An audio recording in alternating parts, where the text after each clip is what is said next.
Queridos amigos, queridas amigas, que o Senhor seja conosco e nos envolva na sua proteção.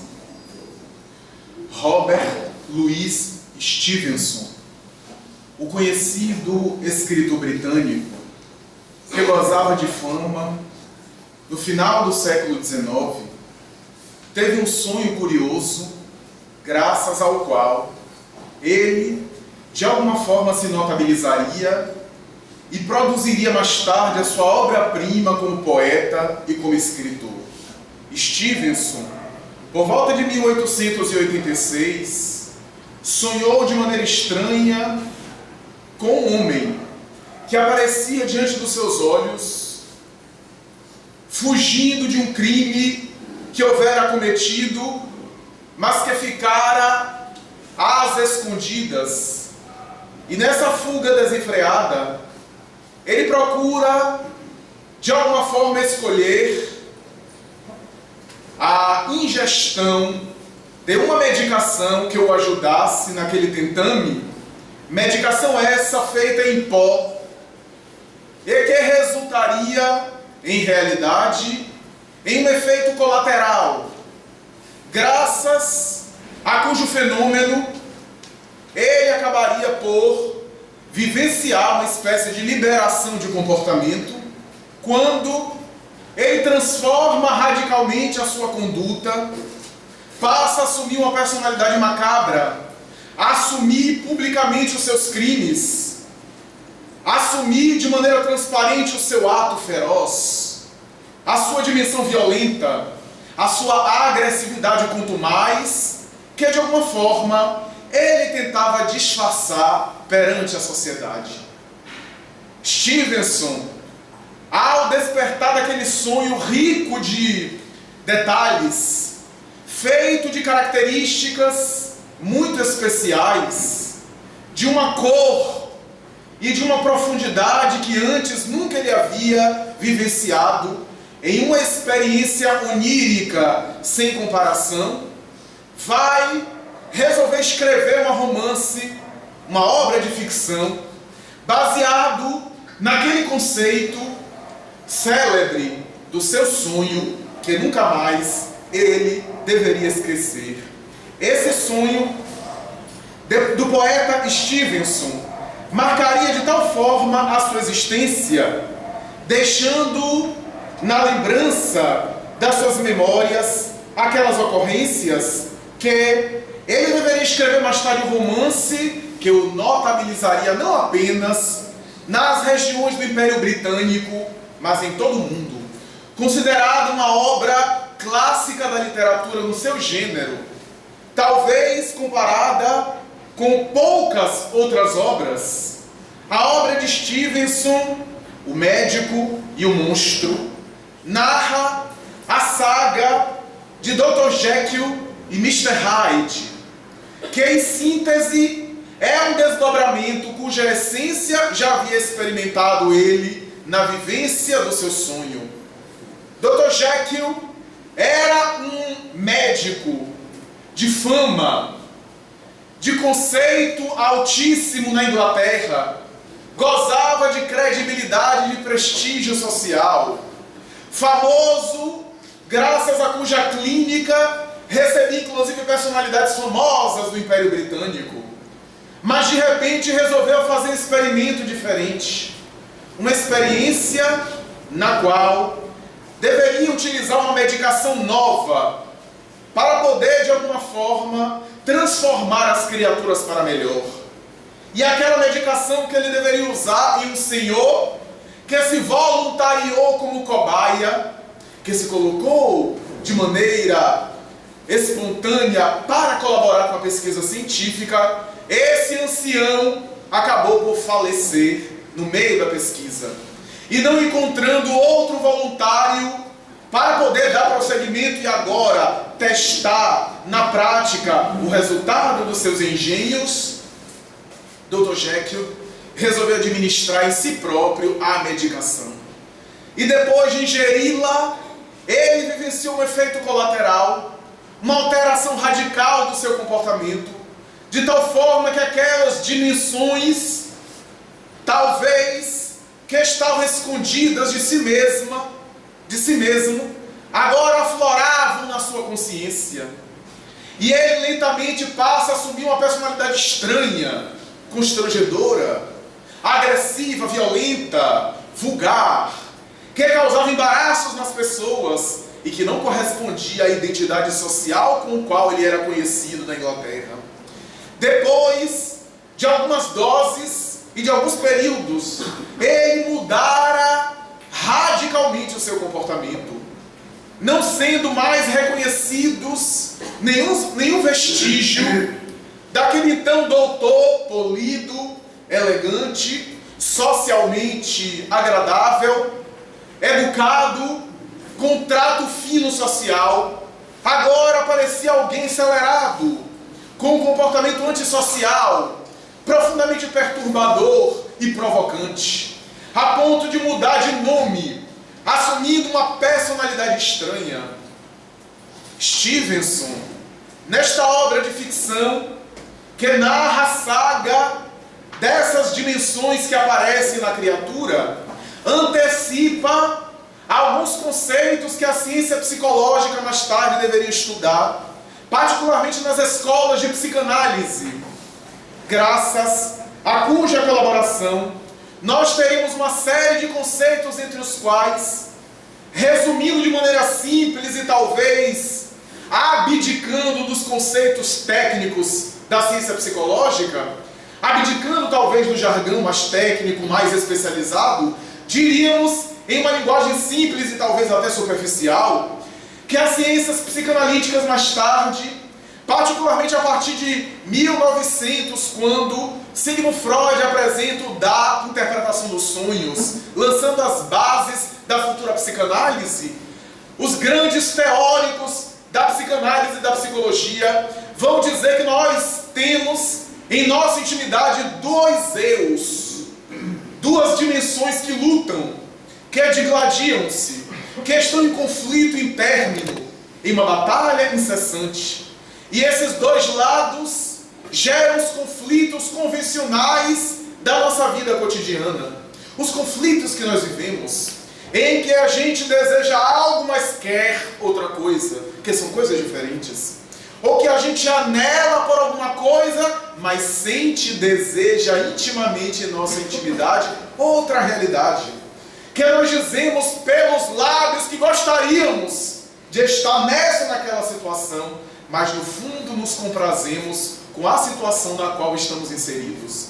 Essa dicotomia, essa dualidade do ser humano que foi tão bem examinado pelos estudiosos das ciências psíquicas do final do século XIX e do começo do século XX, tão cara aos grandes teóricos, é uma realidade em nossa intimidade. Essa dicotomia em nós, que mais tarde o próprio Carl Gustav Jung, o famoso psiquiatra discípulo de Freud, o extraordinário estudioso de Zurich, que vai tão bem estudar a personalidade humana, vai, de alguma forma, dar razão a Stevenson, porque Stevenson, nos seus conceitos do médico e do monstro, que não eram, na verdade, duas pessoas, era uma única pessoa, mostrando duas facetas dela mesma, aquela faceta que normalmente nós apresentamos socialmente, aquela que nos agrada, que é a dimensão que nos agradamos, com a qual nós nos sintonizamos, e que não apenas tem elementos conquistados nossos, mas também elementos que gostaríamos de conquistar, mas que ainda não conquistamos totalmente. Aquilo que admiramos em nós, aquilo que reconhecemos positivamente em nós, e aquilo que ainda não temos, pelo menos em totalidade, mas que gostaríamos de ter e nos esforçamos por apresentar no trato social.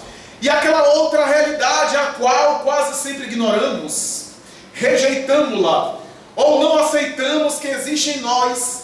Essa dualidade, 10 anos depois da experiência de Stevenson, vai ser examinada particularmente a partir das teorias de Carl Gustav Jung.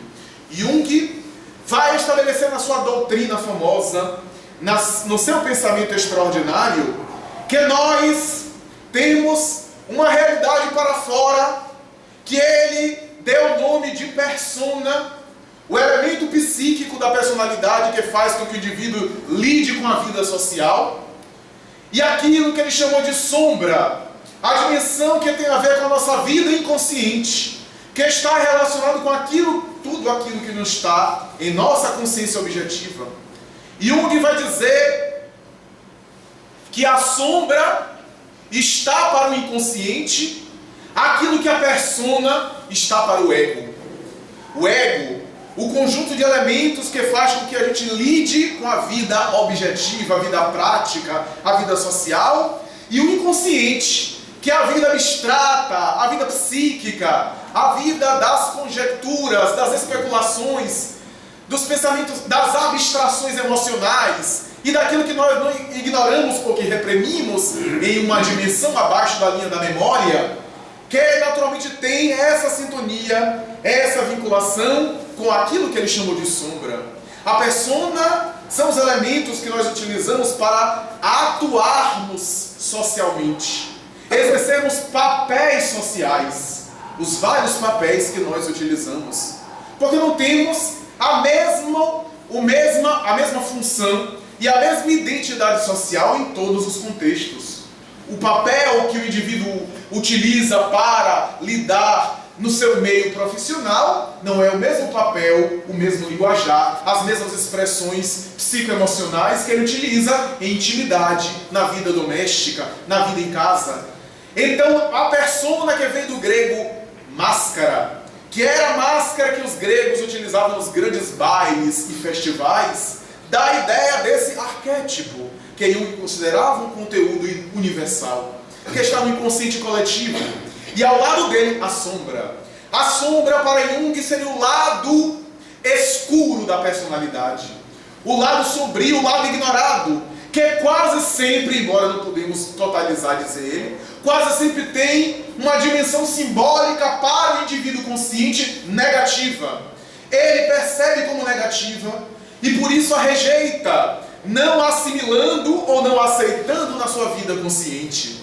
Rejeitando a sombra, Carl Gustav Jung vai dizer que essa sombra permanece em forma de energia, de impulsos não reconhecidos, porque não toma-se consciência dela, gerando muitas vezes efeitos negativos no comportamento.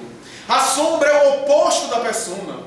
Quase sempre aquilo que nós, ou aquilo com que nós funcionamos no mundo exterior, temos em oposto na vida inconsciente, no nosso lado sombrio da personalidade, segundo palavras dele. De maneira mais simples, a sombra seria aquela parte nossa que nós não admitimos e que não aceitamos. Essas dimensões, portanto, inconscientes, que Jung vai dizer que é um conteúdo universal, embora apareça ao longo da história da humanidade com roupagens e feições diferentes. Na religião, é muito comum a sombra aparecer nessa dicotomia, esses dois eus, que é apresentada na simbologia religiosa do bem e do mal, do correto, do ético e do antiético, do incorreto, e assim por diante.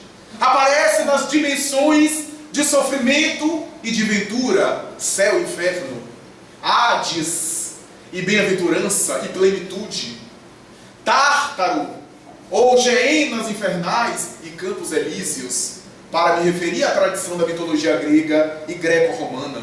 As tradições religiosas, portanto, falam dessa dicotomia: o anjo e o demônio, o diabo, o ser iluminado e Satanás, que é uma expressão que vem de Satã, uma expressão latina, que significa o tentador ou a tentação. E Jung, com muita sabedoria, vai dizer que, do ponto de vista psicológico, não é um ser, mas é algo que está dentro de nós, a tentação que já está dentro de nós. As dimensões claro e escuro, as dimensões do Yin e do Yang, simbolizado no famoso símbolo do Tao, e assim por diante. E ele vai se expressar de maneira bela, dizendo que mesmo no campo artístico nós temos o belo e o feio, no campo sociológico, aquilo que fomenta o progresso e aquilo que destrói, que aniquila. E vai dizer Jung que o próprio Platão já havia identificado a sombra, que parece inclusive que Jung foi influenciado pelo pensamento platônico, porque Platão, no famoso mito da caverna, fala-nos da sombra, aqueles seres acorrentados, presos, aprisionados na escuridão da caverna, e um deles, ao se libertar, a figura personificada no filósofo, talvez ele pensasse no próprio Sócrates, e após naturalmente transitar para além da caverna e ver a luz do dia e tudo, o mundo inteiro, as dimensões que ele encontrava adiante, ele volta e vai explicar aos seus colegas que estavam algemados o mundo lá fora, e todos o rejeitam e não acreditam nele. Esse mito da caverna de Platão, de alguma forma sintetiza e resume a sombra, essa dimensão que para Jung era um arquétipo. A sombra, no entanto, diz Jung, quando não é conhecida, quando não é reconhecida, quando nós não fazemos o trabalho de assimilarmos ela, de conseguirmos conhecê-la, permanece oculta, gerando naturalmente aquele efeito que poderíamos chamar um efeito de mola. Empurramos a mola, e quanto mais empurramos, mais força tem. Gerando um problema para diante, a ponto de mais tarde gerar sabotagens, gerar irrupções, gerar reações em nós que a gente diz: meu Deus, eu nunca imaginaria que pudesse reagir dessa forma, que eu pudesse me comportar dessa maneira. Eu nunca imaginava que eu pudesse me comportar, porque não conhece as dimensões sombrias da sua personalidade. Não aceita ou não reconhece, permanecendo ignorada. Mas o pior não é isso. O pior serão as projeções, tão estudadas por Carl Gustav Jung. Toda sombra reprimida aparece em forma de projeção, dizia ele. Ele disse em outros termos, em outra obra, ele vai dizer: tudo aquilo que ignoramos psicologicamente, que ocultamos e escondemos psicologicamente, isso vai se tornar o nosso próprio destino na vida real. É, portanto, algo que faz nos refletir a respeito das nossas vivências, da nossa vida cotidiana. As projeções são muito comuns entre nós. As projeções onde nós naturalmente desencadeamos e derramamos, projetamos, portanto, aquilo que existe em nós no mundo que nos cerca. Por isso, quase sempre, as nossas críticas, as nossas censuras, as dificuldades de relacionamento, e como eu digo convencionalmente, por isso que é tão fácil ver o mal, porque é o mal que está em nós. Então a gente só vê o mal à nossa volta, só vê o lado negativo, só vê as coisas ruins. Eu sempre costumo repetir, eu nunca vi alguém dizendo: eu bato o olho em alguém e vejo um missionário de luz. Eu só vejo o povo dizendo: eu bato o olho em alguém e já sei que a pessoa não presta, já sei que a pessoa não é de confiança. Então está se revelando, está se confessando. É a dimensão negativa com a qual se sintoniza. E se eu conheço isso em mim, é claro que eu vou enxergar com essas lentes aquilo que está em minha volta. E por isso que ninguém é de confiança, porque todo mundo age por interesse. Eu estou me confessando que eu sou assim. E eu projeto isso ao meu redor. E naturalmente que essas são as projeções cotidianas. Mas Jung vai aprofundar o estudo dizendo que as projeções podem ter um caráter coletivo. E ele vai dizer: o terrorismo, o holocausto, a guerra, os conflitos sociais são aspectos sombrios de natureza coletiva que em algum momento convergem em uma força potencial, naturalmente desencadeando mecanismos de apoio naqueles que estão no mesmo momento e no mesmo nível de consciência. Jung vai sugerir a individuação, que é um processo de amadurecimento emocional para o indivíduo descobrir-se, para o indivíduo conhecer a sombra. E os neo-jungianos, a partir da segunda metade do século XX, vão dizer que a sombra tem duas dimensões: uma sombra mais tênue e uma sombra mais profunda. A sombra tênue, chamada sombra dourada, é aquela da ignorância, do desconhecimento, que facilmente é iluminada pela informação. Mas a sombra densa é aquela do nosso ego, dos nossos caprichos, das paixões que cultivamos ao longo, segundo Jung, das heranças passadas da evolução animal, do desenvolvimento antropológico, sociológico e assim por diante, e que estão em nosso inconsciente. Os atavismos ancestrais, os instintos, os impulsos imaturos da nossa personalidade, e naturalmente que essa ideia desse descobrir seria ideal para que a pessoa pudesse naturalmente acessar, mas que a sombra densa merece um trabalho, um processo muito mais profundo, porque tem a ver com os nossos interesses do ego, com aquilo que a gente não cede facilmente, com aquilo que intimamente a gente não está interessado em realizar o esforço para naturalmente superar, porque o autoconhecimento, a autodescoberta é um parto, e todo parto, pelo menos, a maioria dos partos, provocador, e o sofrimento, parto natural, bem se vê, o sofrimento do parto, que é provocador, produz inevitavelmente vida. O autodescobrimento é esse parto que gera vida, que gera vitalidade, mas que não acontece senão através de esforço. E todo esforço pode ser configurado como sofrimento, como dizia Buda. Esse constitui a dimensão daquilo que a gente esforça. E naturalmente isso gera sofrimento, gera desgaste, gera cansaço, gera tensão, porque o trabalho, afinal, tudo no mundo material são trabalhos, são movimentações, são realizações, são produções, concretizações. Essa ideia, no entanto, da sombra nos faz pensar que a solução de Jung a respeito do autoconhecimento é a luz. A luz. Iluminar a sombra é, naturalmente, diluí-la e esgotá-la, destruí-la, é eliminar a sombra, não através de um processo de combate. Como diz o espírito André Luiz em uma bela obra, psicografada por Chico Xavier, não grite contra a escuridão, acenda uma luz. É que vale dizer, não é processo de violência, de agressividade, de luta agressiva e intolerante contra a sombra, mas é o desenvolvimento da luz, que também existe em nós, simbolizado no processo de individuação, de autoconhecimento, proposto por Carl Gustav Jung.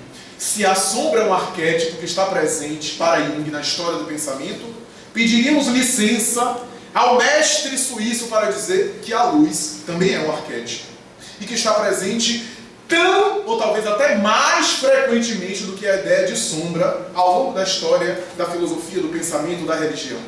Encontramos a luz presente nos conceitos de diversos setores do pensamento humano, particularmente das filosofias e das religiões, mas até do ponto de vista físico, a luz tem uma dimensão interessante e importante para nós.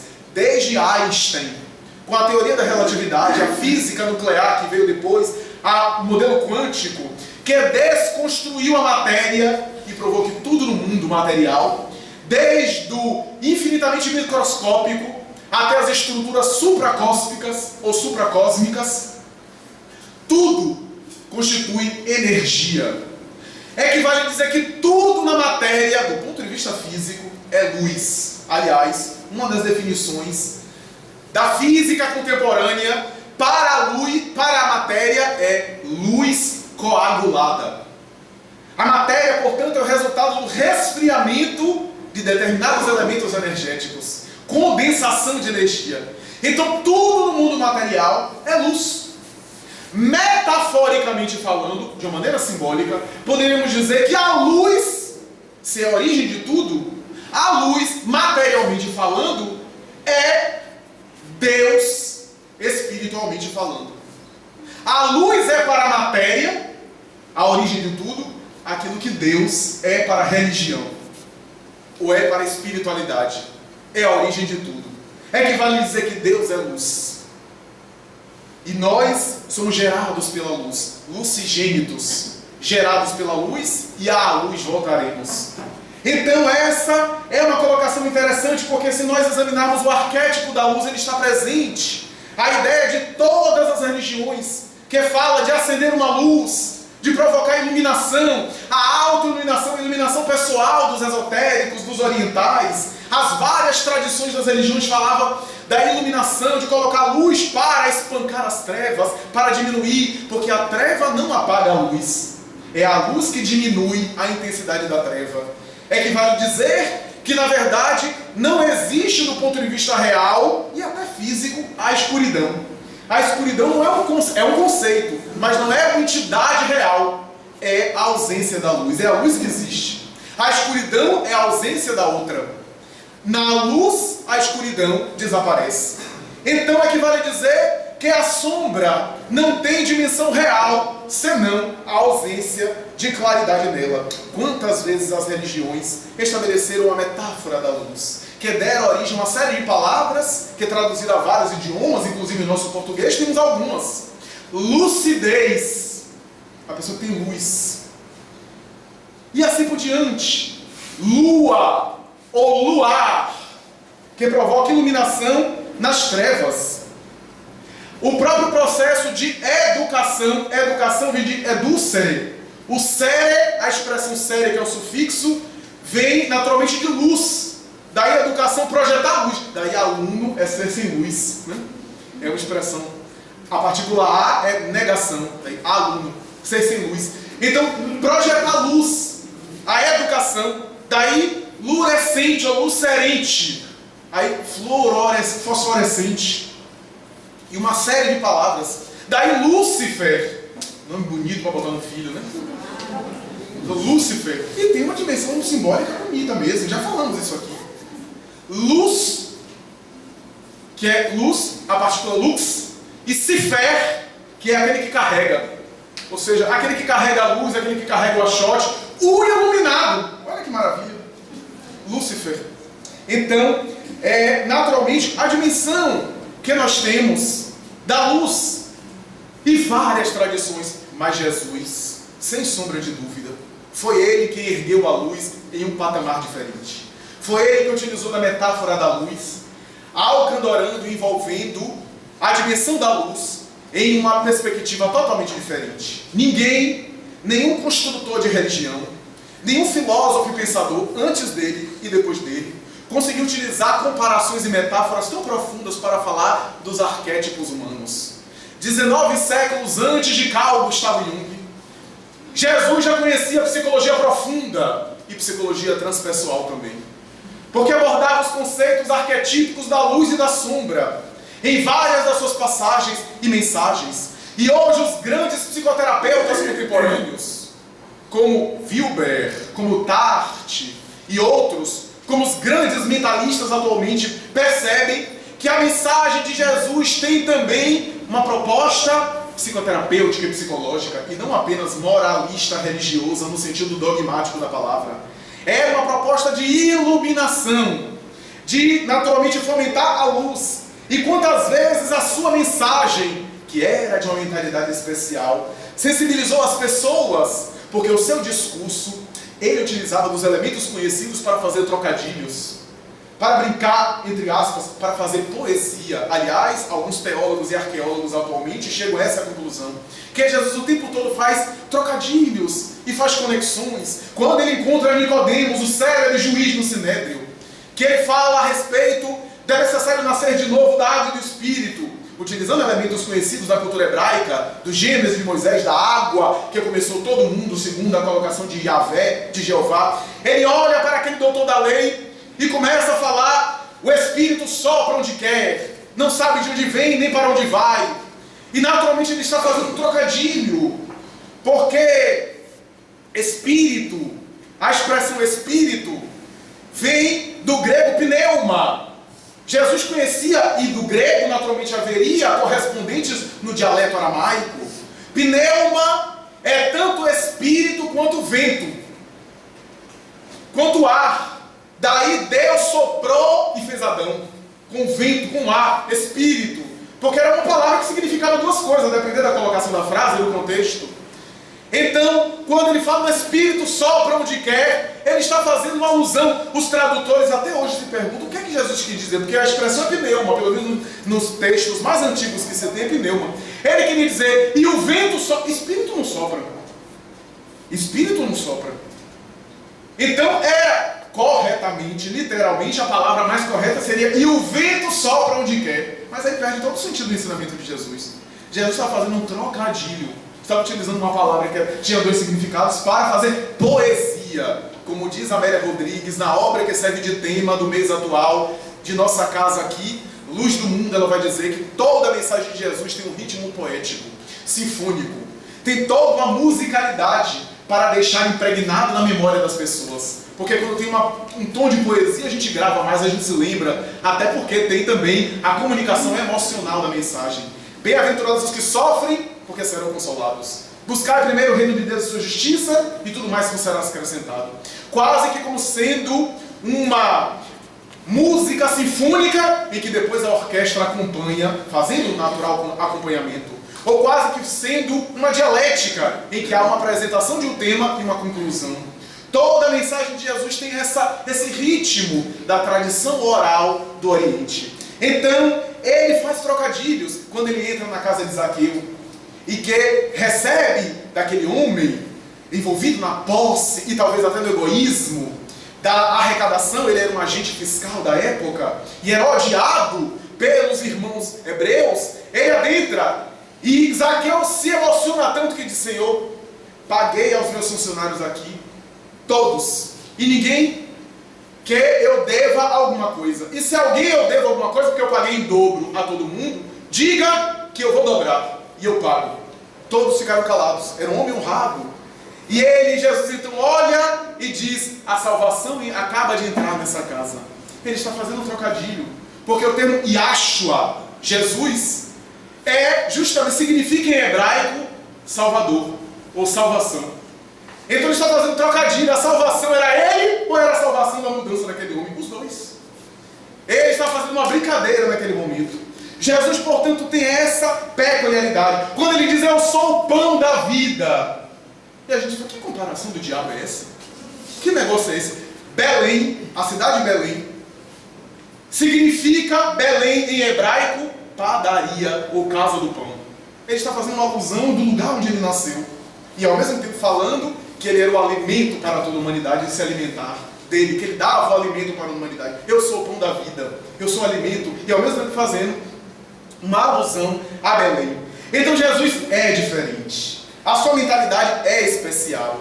Ele foi previsto por alguns profetas, e havia escolas de profetas que digladiavam intelectualmente para saber como era o Messias, porque alguns profetas entendiam o Messias como alguém guerreiro, alguém que deveria ser revolucionário, e tinha inclusive salmos apontando para isso. E outros que apresentam Jesus como Jesus que era pacífico. Isaías principalmente fala que ele será erguido como um arbusto, ele será erguido como um arbusto verde no solo árido e será balançado diante da humanidade. É uma visão mediúnica da crucificação no futuro, mais de 500 anos antes dele. Isaías fala de um Messias que deveria padecer os sofrimentos do mundo.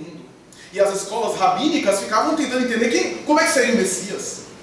E naturalmente que há uma série de traduções. Isaías tem passagens que cita várias vezes o Salmo 22. É um dos salmos que Isaías faz referência como sendo o Salmo do Messias. No momento final, na crucificação, muita gente diz assim: Jesus naquele momento teve medo de morrer. Teve medo, teve dúvida, teve conflito. Pai, Pai, por que me abandonaste? Eli, Eli, lama sabachthani. Deus meu, por que me desamparaste? E naturalmente é uma série de coisas. E como nós não entendemos Jesus, queremos reduzir Jesus à nossa pequenez, naturalmente. Mas como nós vemos outros vultos que se entregaram à morte de maneira tranquila, e estão muito distantes de Jesus, ficamos a entender que talvez a gente é que não entendeu a mensagem direito. Quando a gente pega a Bíblia, qualquer um pode pegar em casa, e abre no Salmo 22, o Salmo começa justamente assim: Eli, Eli, lama sabachthani. Jesus estava cantando o Salmo do Messias no momento final.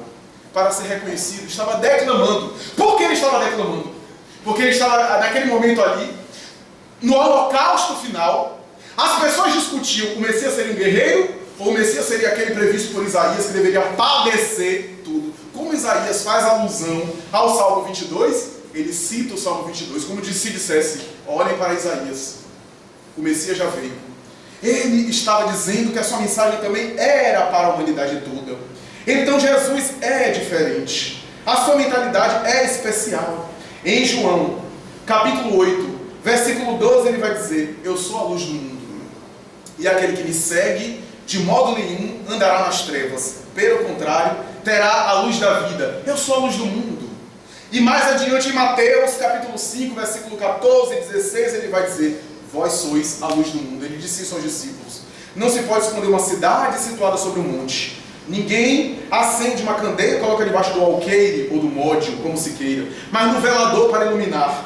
E assim alumia todos os que estão na casa, de modo que brilhe a vossa luz diante dos homens, que eles vejam as vossas boas obras e glorifiquem a vosso Pai que está nos céus. A famosa parábola da luz do mundo. A luz que não deve ficar debaixo do alqueire, que guardava a lamparina que era aquecida com azeite de oliva na época para iluminar, e se colocava debaixo do alqueire quando não se utilizava dela. Então se colocava acima do velador para iluminar toda a casa, toda a residência. Era a colocação dele de que a luz, a nossa luz deveria iluminar, que eu sou a luz do mundo, vós sois a luz do mundo. O estudioso Carlos Pastorino, estudioso das tradições neotestamentárias, vai dizer que se eu sou a luz do mundo e vós sois a luz do mundo aparece no Evangelho, é porque a luz era a mesma. A luz que existia nele existe em nós, mas que precisa ainda ser acendida, que precisa ser conectada, ligada, para que nós acendamos essa luz. E quantas referências ele fez a respeito da luz. A parábola das 10 virgens loucas e 10 virgens prudentes. Aquelas que esperavam o noivo acendendo a luz e comprando azeite na feira. E aquelas que imprevidentes não se preocuparam com isso e ficaram na escuridão. E quando foram pedir para outra, a resposta era que não podia dar, que cada um é que tinha que acender a própria luz. É uma parábola. Não está falando de azeite e lamparina, não é isso que está falando. E está falando de 10 virgens loucas e 10 virgens prudentes, candidatas ao casamento, que aliás, esse casamento também é simbólico, porque é apenas um noivo na parábola, e não 20, 10 para um, 10 para outras. É um noivo apenas. Naturalmente que Jesus não estava fazendo apologia à poligamia. Era porque ele era o noivo. Era o casamento de Jesus para com a humanidade. E aqueles que acendem a lamparina da iluminação pessoal recebem Jesus por identificação de sintonia. E aqueles que estão na escuridão não conhecem visualizar Jesus porque não acenderam a luz que é própria. É que vale dizer que a iluminação é pessoal. É essa a mensagem da parábola que nós aqui citamos. A parábola da luz do mundo. A parábola das 10 virgens prudentes e 10 virgens loucas, conforme está no Evangelho. Que a iluminação é pessoal. Que nós podemos orientar, aconselhar, direcionar, mas que cada um é que vai fazer a sua parte. Que ninguém se ilumina pelo outro. Que nós podemos sugerir, mas é que cada um vai ter que caminhar. Mesmo que nós queiramos, nós não podemos. O Espiritismo resgatando a doutrina cristã, na sua essência e pureza, conforme ele havia anunciado, através da prova da imortalidade da alma inicialmente, quando Allan Kardec demonstra que somos espíritos imortais, por intermédio da comunicação mediúnica. Os mortos voltam para se comunicar, como diz Humberto de Campos mais tarde a Chico Xavier. Os mortos estão de pé e se comunicam com as criaturas humanas. A imortalidade da alma é provada, desvelada em laboratório, entre aspas, laboratório não acadêmico, mas com todo o método, que é um método científico, que pode ser replicado, que pode ser experimentado, que pode ser reproduzido, para dizer que o Espiritismo, embora seja uma ciência de observação, que estuda as relações que existem entre o mundo material e o mundo espiritual, é uma filosofia que explica as grandes questões da filosofia. Quem sou eu? De onde eu vim? Para onde eu vou? E por que eu estou na Terra?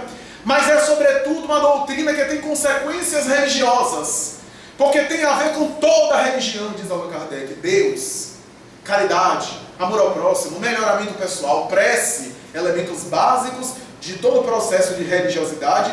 O Espiritismo resgata Jesus. Quando Allan Kardec, no item 625, vai perguntar qual é o tipo mais perfeito que Deus ofereceu à humanidade para ser seu guia e modelo.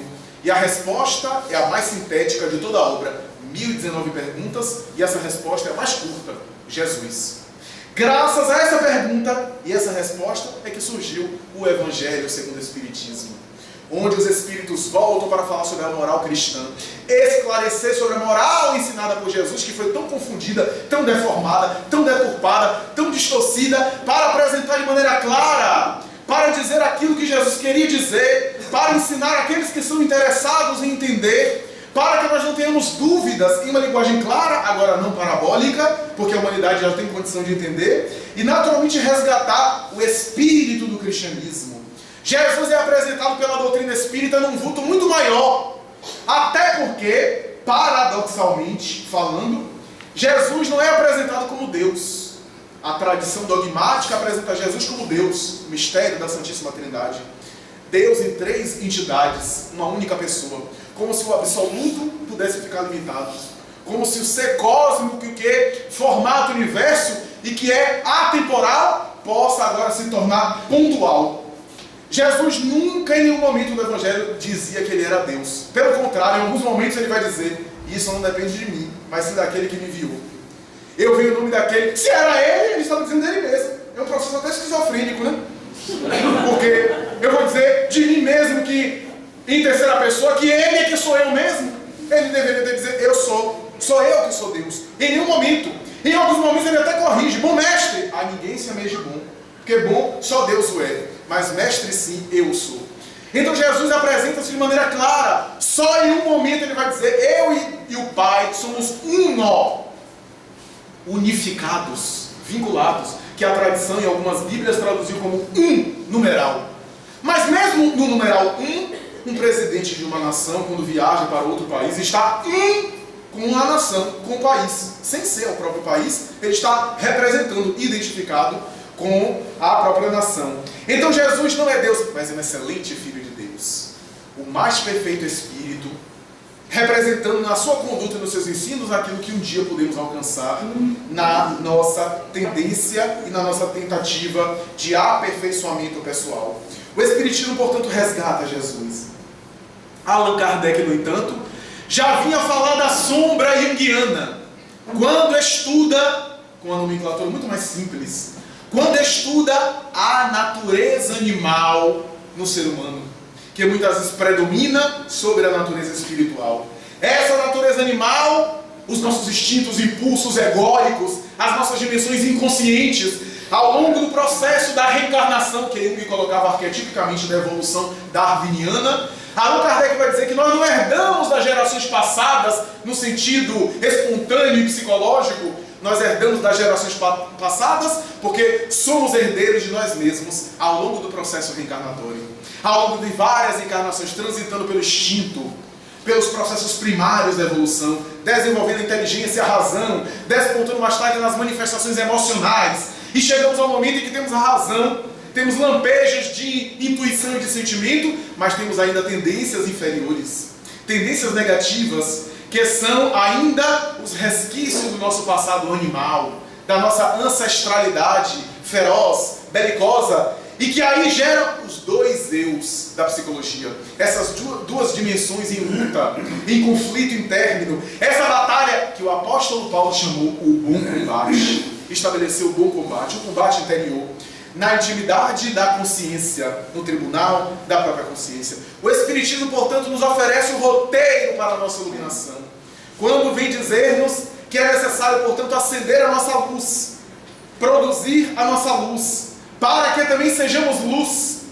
Porque se somos lucigênitos, da luz gerado e à luz voltaremos, é que vale dizer que já temos a luz interiormente, que é através do processo de autoconhecimento, de ter a coragem de se enfrentar, ter a coragem de reconhecer que tem imperfeições, porque fica muito mais fácil, ter a coragem de admitir: realmente eu sou ciumento, realmente eu tenho inveja dos outros, realmente eu sou maledicente. Examinar os pontos vulneráveis e ter coragem de dizer, porque do contrário o indivíduo fica na posição de vítima, sempre responsabilizando as situações externas. O notável terapeuta Irving Yalom, conhecido da cultura pela obra famosa Quando Nietzsche Chorou, costuma dizer nos seus livros que a maior dificuldade que ele tem enquanto psicoterapeuta é quando o paciente, com ele, acredita que não tem nenhuma participação na realidade que está ocorrendo diante dos seus olhos. Porque enquanto ele fica nessa situação de ele não tem participação, ele não tem nenhum tipo de contribuição, de envolvimento, ele é vítima da situação. Então não tem por que mudar nada, porque não é culpa dele, não é responsabilidade dele, ele não tem nenhum envolvimento. E a grande dificuldade, dizia ele, é tentar sensibilizar o indivíduo para perceber que, consciente ou inconscientemente, ele tem participação na realidade que foi construída à sua volta. Quando o indivíduo toma consciência que também cabe a ele realizar a mudança essencial, a vida começa a se modificar. O Espiritismo oferece um roteiro de bem-estar, de felicidade, de vida interior plena, de vida interior saudável para a nossa existência. A felicidade não é deste mundo, diz a tradição bíblica do passado, a tradição do Eclesiastes. Jesus havia dito que meu reino não é deste mundo. E Allan Kardec vai estruturar filosoficamente esse conceito, desdobrando e concluindo que a felicidade não é desse mundo. Naturalmente que ele diz isso no sentido pleno espiritualmente falando, porque estamos limitados na matéria, porque por melhor que seja a nossa vida, a matéria sofre desgaste, sofre alterações, e ao lado disso, os sofrimentos da nossa volta. Como ser pleno, sabendo que tem tanta gente que geme e que chora. Ademais, embotados na matéria, obliteramos e ofuscamos uma série de faculdades e de potencialidades que existem em nós e que nós não podemos alçar voos, porque a matéria nos limita os sentidos e as experiências materiais. Jesus chegou a dizer: no mundo só tereis aflições. Parece uma colocação pessimista, mas não é. Aflição no sentido de esforço, como nós falamos. Tudo no mundo são esforços, são movimentações. Mas tende bom ânimo, porque eu venci o mundo. Mas a felicidade não é desse mundo. Por que não é desse mundo? Porque nós também não somos desse mundo. Meu reino não é desse mundo, disse Jesus. A felicidade não é desse mundo, diz Allan Kardec. E nós aprendemos com a doutrina espírita que existem dois mundos, o mundo material e o mundo espiritual. Ora, se a felicidade não é desse mundo e o reino de Jesus não é desse mundo, só pode ser de outro mundo, que é o mundo espiritual. E naturalmente nós chegamos à conclusão que, se por acaso a felicidade, a plenitude não é desse mundo, é do mundo espiritual, é porque nós também daqui não somos permanentemente. Em outras palavras, a felicidade não é da corporalidade. A felicidade não é da dimensão corpórea, o que não quer dizer que a gente precise ser infeliz nesse mundo. Como diz Divaldo Franco, a felicidade não é desse mundo, mas começa neste mundo, através da consciência pacificada. Consciência pacificada essa que é resultado de uma conduta correta, que gera uma harmonia emocional e que naturalmente resulta em uma consciência em paz.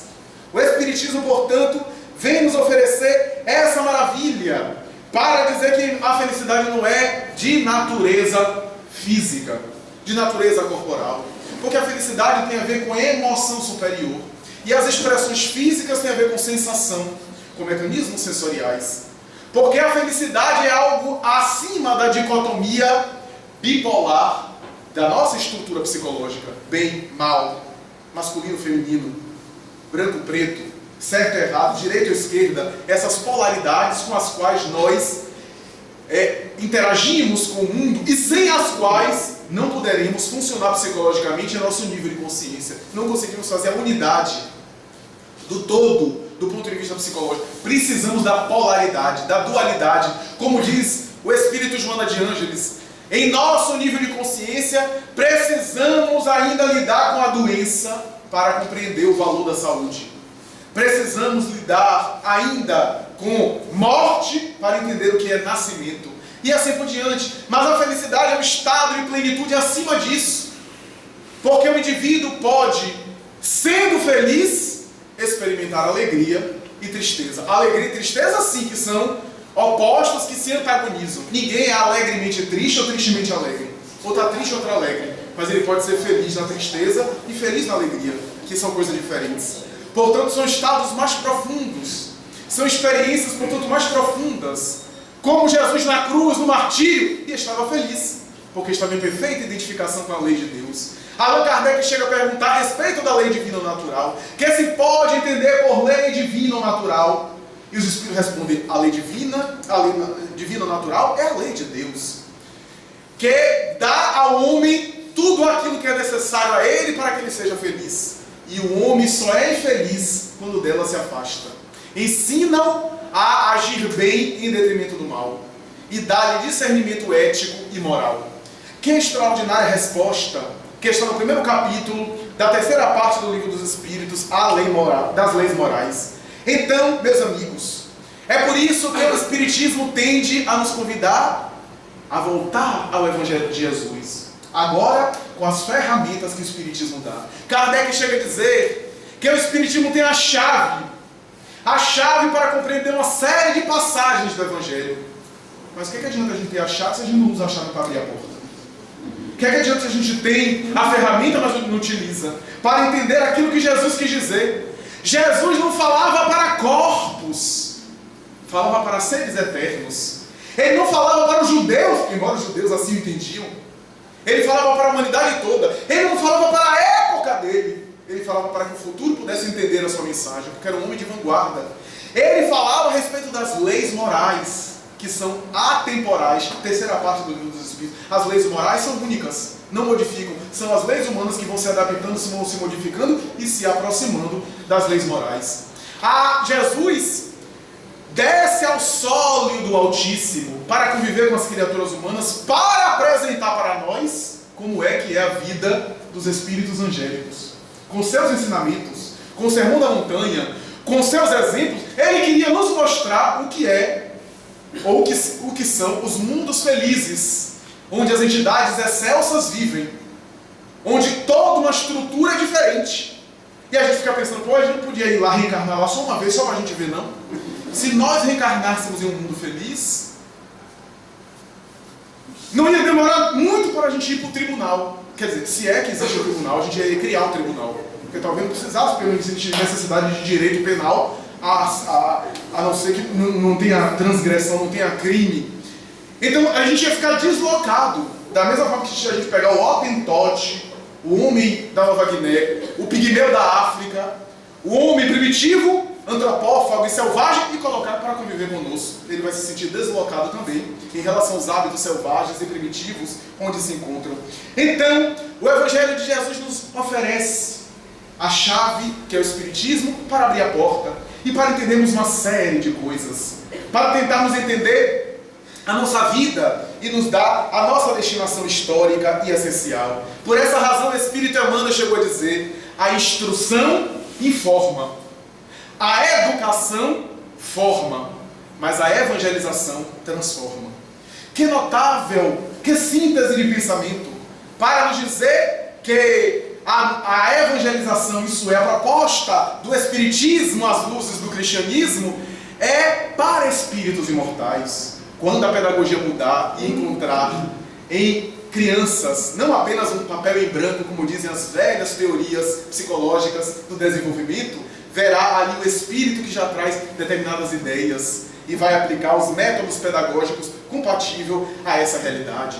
Para concluir, lembremos-nos da reencarnação, que explica essa busca dessa luz, porque o próprio Emmanuel, e o Consolador, vai dizer que uma encarnação, 90 anos, 100 anos, por melhor que seja, é muito breve, é muito rápida, insuficiente para galgar os grandes patamares espirituais. O gênio, diz ainda Emmanuel, é um trabalho de séculos e séculos na construção daquelas tendências e daquela configuração psicológica. Então a justiça divina nos explica na reencarnação que nós vamos galgando, vamos nos iluminando, vamos exercitando experiências e ampliando as nossas vivências. A reencarnação também explica a justiça divina, as correções. Lembro-me que certa vez José Raul Teixeira comentou, professor que era, ele comentava na aprovação que alguns professores passam por conta das dificuldades que é na educação formal, e ele dizia que teve um dia, algumas décadas atrás, que a situação dos professores estava muito ruim, não havia reajuste de salário. Eu já contei isso aqui.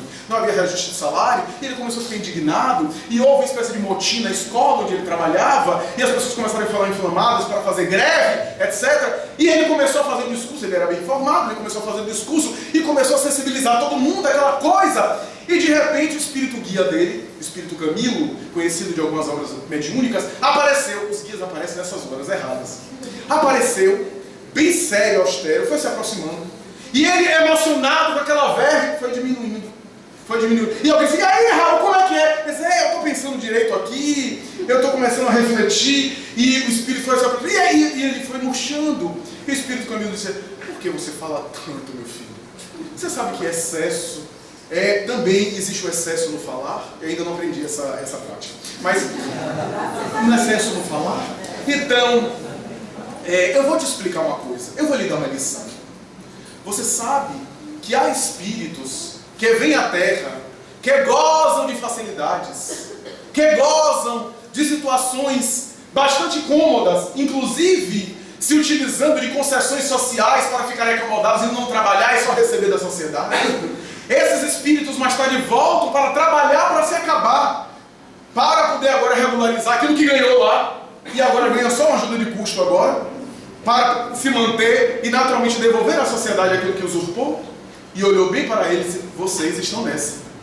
Vocês são espíritos incluídos nessa. Já ganhou muito na outra, e agora está regularizando. Quando a sua situação kármica melhorar, você sai dessa situação e melhora. E ele disse: meu irmão, vai demorar muito. E o espírito não disse nada, desapareceu. Depois melhorou um pouquinho, ele se tornou professor universitário, mas depois houve um célebre congelamento, e o congelamento foi maravilhoso, ele agora viveu seu karma a nível universitário.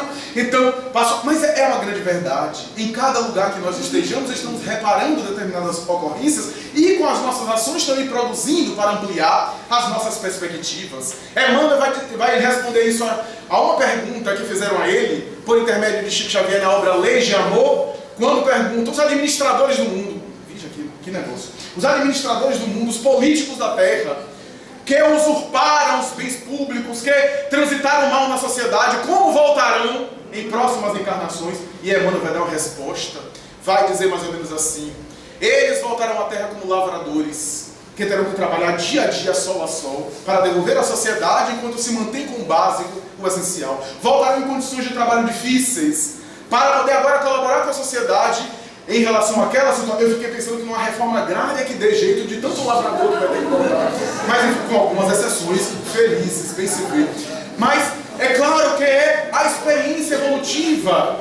E aí eu fiquei pensando em quantas desonestidades pequenas também, porque a gente só pensa nessas macro. Desde o passado, hoje não é tudo medido, né, aquilo, mas quantas vezes no passado, aquele que vendia feijão, então o saco de feijão vai dando, mas a medida era dele, ele ia tirando 100 gramas de feijão a cada sacada que dava, e eu fico pensando, no final da encarnação, quantos sacos de feijão esse indivíduo deve à sociedade? Essas pequenas desonestidades que nós temos, que nós fazemos. Jesus diz: quem não é fiel no pouco, nunca será fiel no muito. Esse convite que nós devemos fazer. Então esse espírito volta à terra. E quando a gente recebe um filho, por exemplo, tão bonitinho, tão lindinho, e a gente não sabe que espírito é, graças a Deus. Já pensou de pegar o filho no colo e saber que é Himmler, que é Nero, que é Calígula de volta? Aquela menininha linda, e a gente pensa, que maravilha, e não sabe, aquele temperamento forte, autoritário, e às vezes é Irma Grise, a notável enfermeira da Segunda Guerra Mundial, um dos piores seres humanos, segundo os estudiosos do nazismo, a personalidade que foi executada no Império Britânico com idade menor, 22 anos.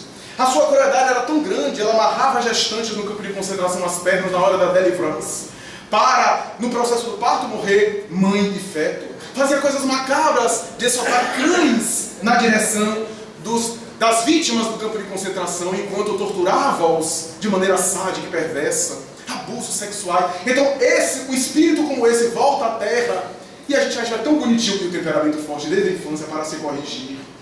O Espiritismo nos dá essa visão da educação, porque vem nos dizer, através da reencarnação, uma bênção do amor de Deus para encontrarmos a luz, para fazer brilhar a nossa luz, e para que brilhe a luz dos homens, e a luz diante dos homens, através da ação do bem, da ação do amor, da ação da paz. Muita paz.